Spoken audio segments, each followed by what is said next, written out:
ಹೇಳಿ ಸರ್, ಏನಾಯಿತು ಪ್ರಕರಣ? ಎಸ್ ಪಿ ಅವ್ರದ್ದು ನಿಮ್ಮದು ಹೇಳಿಕೆ ವಿಚಾರದಲ್ಲಿ ಇದು ಎಸ್ ಪಿ ಅವ್ರದ್ದು ನಮ್ಮದು ಅಲ್ಲ. ಇದು ಜಿಲ್ಲಾ ಉಸ್ತುವಾರಿ ಸಚಿವರಂಥ ಮಲ್ಲಿಕಾರ್ಜುನರವರ ಒಂದು ಪ್ರಯತ್ನದಿಂದ ಇದು ನನ್ನ ಮೇಲೆ ಎರಡನೇ ಕೇಸು. ಇಂದೊಂದೇ ಕೊಂಡಜ್ಜಿ ವಿಜಯ್ ಕುಮಾರ್ ಅನ್ನೋರು ಹೃದಯಾಘಾತದಿಂದ ನಿಧನ ಹೊಂದಿದಂಥ ಸಂದರ್ಭದಲ್ಲಿ ಲೋಕಸಭೆ ಚುನಾವಣೆ ಮತದಾನ ದಿನದಂದು ಕೊಂಡಜ್ಜಿ ವಿಜಯ್ ಕುಮಾರ್ ಅವರನ್ನು ಹರೀಶ್ ಅವರು ಹಲ್ಲೆ ಮಾಡಿ ಸಾಯಿಸಿದರು ಅಂಥೇಳಿ ಇಂದು ಕೂಡ ನನ್ನ ಮೇಲೆ FIR ಹಾಕ್ಸಿದ್ದು. ಇದು ಎರಡನೇ ಬಾರಿ. ಇಲ್ಲಿ ನಾನು ಮುಖ್ಯವಾಗಿ ಹೇಳಬೇಕಂತಿದ್ದು ಜಿಲ್ಲಾ ಸಚಿವರ ವರ್ತನೆ. ಇವತ್ತು ಭಾರತದಲ್ಲಿ ಹಿಂದೂಗಳ ಮೇಲೆ ಇಷ್ಟೊಂದು ದಬ್ಬಾಳಿಕೆ ಮಾತನಾಡ್ತಕ್ಕಂಥದ್ದು ಅದೆಲ್ಲೂ ಸುದ್ದಿನೇ ಆಗಲಿಲ್ಲ. ಅವರು ಅಲ್ಪಸಂಖ್ಯಾತರ ಮನೆ ಮುಂದೆ ಹೋದರೆ, ಮಸೀದಿ ಮುಂದೆ ಹೋದರೆ ಒದ್ದು ಒಳಗೆ ಹಾಕಿಸ್ತೀನಿ. ಯಾಕೆ ಪೊಲೀಸ್ ಅಧಿಕಾರಿಗಳು ಏನಾದರೂ ಪೊಲೀಸ್ ಗಿರಿಯನ್ನು ಸಚಿವರಿಗೆ ಕೊಟ್ಟಿದ್ದಾರಾ? ಅವ್ರ ಮೇಲೆ ಕೇಸ್ ಹಾಕ್ಬೋದಾಗಿತ್ತಲ್ಲ. ಜಿಲ್ಲಾ ಸಚಿವರ ಮೇಲೆ ಕೇಸ್ ಹಾಕಬೇಕಾಗಿತ್ತು. ಯಾವ ಮುಖ್ಯಮಂತ್ರಿಗೂ ಕೂಡ ಒಡೆದು ಒಳಗಾಕಲಿಕ್ಕೆ ಅಧಿಕಾರ ಇಲ್ಲ, ಪ್ರಧಾನಮಂತ್ರಿಗೂ ಇಲ್ಲ. ಆ ಕಾರ್ಯವನ್ನು ಮಾಡ್ತಕ್ಕಂಥದ್ದು ಪೊಲೀಸ್ ಇಲಾಖೆಯವರೇ. ಆದರೆ ಇವತ್ತು ಕಾನೂನು ಕೈಗೆತ್ಕೊಂಡಿದ್ದಾರೆ. ಇವತ್ತು ಆ ವಿಚಾರವಾಗಿ ಮಾತಾಡೋ ಸಂದರ್ಭದಲ್ಲಿ ಅಧಿಕಾರಿಗಳು ಮಲ್ಲಿಕಾರ್ಜುನ್ ಅವ್ರ ಮೇಲೆ ಕೇಸ್ ಹಾಕಲ್ಲ. ಏಕೆಂದರೆ ಅಧಿಕಾರಿಗಳು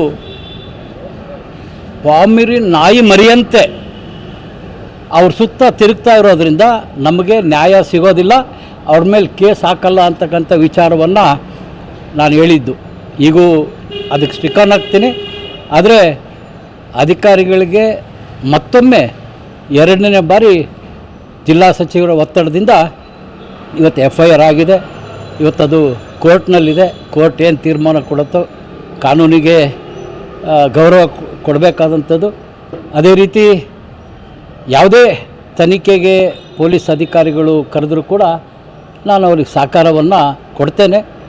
ಒಟ್ಟಾರೆ ಇದಕ್ಕೆಲ್ಲ ಮೂಲ ಕಾರಣ ಏನು ಚಿಕ್ಕಬಿದ್ರಿ ದುಗ್ಗತ್ತಿ ಅವರ ಸಕ್ಕರೆ ಕಾರ್ಖಾನೆ ಬಳಿ ಇರ್ತಕ್ಕಂಥ ಅಕ್ರಮ ರೈತರ ಜಮೀನನ್ನು ಏನು ಅವರು ವಶಪಡಿಸ್ಕೊಂಡಿದ್ದಾರೆ ಅದು ವಿರುದ್ಧ ಸದನದಲ್ಲಿ ನಾನು ಮಾತಾಡ್ತಿದ್ದೀನಿ. ಭಾಳ ಮುಖ್ಯವಾಗಿ ಆ ಸದನದಲ್ಲಿ ಕೈಗಾರಿಕಾ ಸಚಿವರಾದಂಥ MB ಪಾಟೀಲ್ ಅವರು ಉತ್ತರ ಕೊಟ್ಟಿದ್ದಾರೆ. 150 ಎಕರೆ ಜಮೀನನ್ನು ರೈತರಿಗೆ ಬಿಡಿಸ್ಕೊಡ್ತೀನಿ ಅಂತೇಳಿ ಅವರು ಒಪ್ಪಿಗೆ ಕೊಟ್ಟಿದ್ದಾರೆ.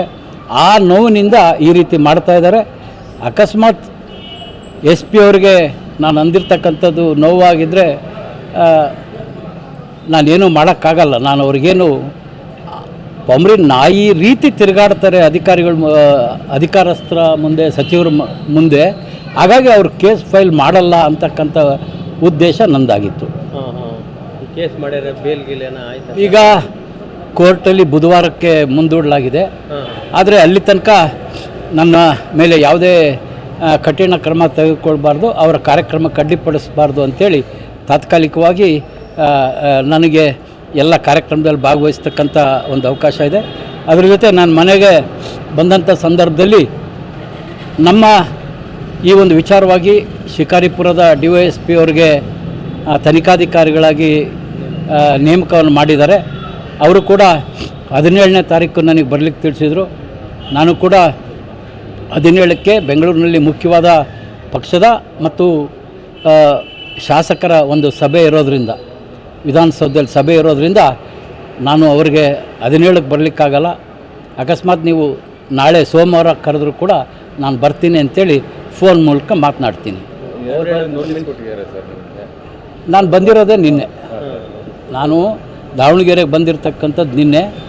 ಅವರು FIR ಹಾಕಿದಾಗ ಬೆಂಗಳೂರಿನಲ್ಲಿ ಸಮಿತಿ ಸಭೆಯಲ್ಲಿದ್ದೆ. ಹಾಗಾಗಿ ನಾನು ಬಂದಿರತಕ್ಕಂಥದ್ದನ್ನು ಈಗ ಅವರಿಗೆ ಫೋನ್ ನಂಬರ್ ಕೂಡ ಕೊಟ್ಟಿದ್ದಾರೆ. ಫೋನ್ ಮೂಲಕ ನಾನು ಮಾತಾಡ್ತೀನಿ. ಅವರು ಬುಧವಾರಕ್ಕೆ ಕರೆದಿದ್ದಾರೆ. ಬುಧವಾರ ಕೂಡ ಸಭೆ ವಿಧಾನಸೌಧದಲ್ಲಿ ಇರೋದರಿಂದ ನಾನು ನಾಳೆ ಬೇಕಾದ್ರೆ ಸೋಮವಾರನೇ ಬಂದು ನಿಮ್ಮ ಪ್ರಶ್ನೆಗಳಿಗೆ ಉತ್ತರ ಕೊಡ್ತೀನಿ ಅಂತೇಳಿ ಮಾತಾಡ್ತೀನಿ. ಏನು ಲೋಕಸಭೆ ಎಲೆಕ್ಷನ್ ಆದ ಬಳಿಕ ಒಂದು ರೀತಿ BJP ಅವರೇನು ವಿಚಲಿತರಾಗಿದ್ದಾರೆ, ಗಾಯಗಳು ಮಾಡ್ಕೊತಾ ಇದ್ದಾರೆ. ನೋಡಿ, ಇವತ್ತು ರಾಜ್ಯದ ಆಡಳಿತ ಒಂದು ಕಾಲದಲ್ಲಿ ಬಿಹಾರ್ ರೀತಿ ಅಂತ ಹೇಳ್ತಿದ್ವಿ. ಇವತ್ತು ಬಿಹಾರ್ ಅನೇಕ ಉತ್ತರ ಭಾರತದ ರಾಜ್ಯಗಳು ಬಹಳಷ್ಟು ಸುಧಾರಿಸಿದೆ. ಆದರೆ ಕರ್ನಾಟಕ ಆ ಮಟ್ಟಕ್ಕೆ ಹೋಗ್ತಾ ಇರ್ತಕ್ಕಂಥದ್ದು ನಾವು ಗಮನಿಸ್ತಾ ಇದ್ದೀವಿ.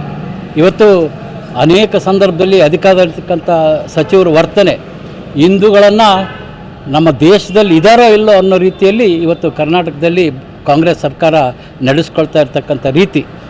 ಇವತ್ತು ಕೇವಲ ಒಂದು ಕೃಷ್ಣವನ್ನ ಮೃಗವನ್ನು ಕೊಂದಂಥ ಹಿಂದಿ ಸಿನಿಮಾ ನಟ ಸಲ್ಮಾನ್ ಖಾನ್ ಎಷ್ಟೊಂದು ನೋವು ಅನುಭವಿಸ್ದ.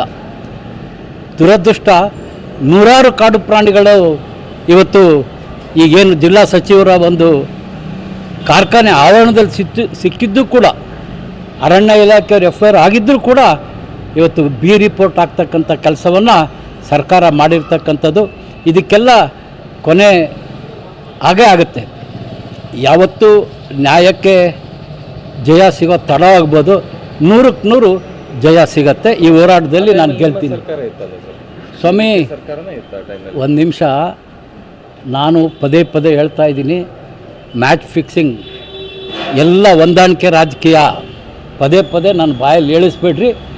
ಎಲ್ಲ ಪಕ್ಷದ ಮುಖಂಡರುಗಳು ಅವರ ಉಳಿವಿಗೋಸ್ಕರವಾಗಿ, ಅವರು ಮಾಡಿರ್ತಕ್ಕಂಥ ಭ್ರಷ್ಟಾಚಾರದ ಒಂದು ತನಿಖೆಯಿಂದ ಹೊರಗೆ ಬರಲಿಕ್ಕೋಸ್ಕರವಾಗಿ ಅವ್ರನ್ನ ಉಳಿಸೋದು, ಇವ್ರನ್ನ ಉಳಿಸೋದು, ಇವ್ರು ಕಾಡು ಪ್ರಾಣಿ ತಿಂದರೆ ಅವ್ರು ಉಳಿಸೋದು, ಅವ್ರು ಮಾಡೋ ಪಾಪದ ಕೆಲಸ ಇವ್ರು ಉಳಿಸೋದು, ಇದು ನಡೀತಾ ಇದೆ. ಇದು ಕೂಡ ಒಂದಲ್ಲ ಒಂದಿನ ಕೊನೆಗೊಳ್ಳೋ ತನಕ ಹೋರಾಟ ಮಾಡ್ತಾನೇ ಇರ್ತೀನಿ. ಇಂಥವು 100 ಕೇಸ್ ಬರಲಿ, ಅನ್ಯಾಯದ ವಿರುದ್ಧ, ಇಂಥ ಶ್ರೀಮಂತ ಅಧಿಕಾರಸ್ಥರು ಮಾಡ್ತಕ್ಕಂಥ ದೌರ್ಜನ್ಯ ವಿರುದ್ಧ, ಬಡ ರೈತರ ರಕ್ತ ಕುಡಿತಕ್ಕಂಥವ್ರ ವಿರುದ್ಧ ಹೋರಾಟ ಇದ್ದೇ ಇರ್ತದೆ. ಇದೇ ಶಾಮನೂರು ಶಿವಶಂಕರಪ್ಪನವರ ಬಾಪೂಜಿ ವಿದ್ಯಾಸಂಸ್ಥೆಯ ವಿಚಾರವಾಗಿ ನಾನು 90ರಲ್ಲೇ ಹೋರಾಟ ಪ್ರಾರಂಭ ಮಾಡಿ ಗೆದ್ದಂಥವನು. ಇವತ್ತು ಶಾಮನೂರಿನ ರೈತರ ಆಸ್ತಿ ಉಳಿಸಿರ್ತಕ್ಕಂಥ ನನ್ನ ಹೋರಾಟದಿಂದ. ಹಾಗಾಗಿ ಅನ್ಯಾಯದ ವಿರುದ್ಧ ಜಯ ಸಿಗತ್ತೆ ಅನ್ನೋದಕ್ಕೆ 90ರ ಘಟನೆ ಸಾಕ್ಷಿ. ಇಲ್ಲೂ ಕೂಡ ನಾವು ಗೆಲ್ತೀವಿ, ರೈತರ ಆಸ್ತಿ ಉಳಿಸ್ತೀನಿ.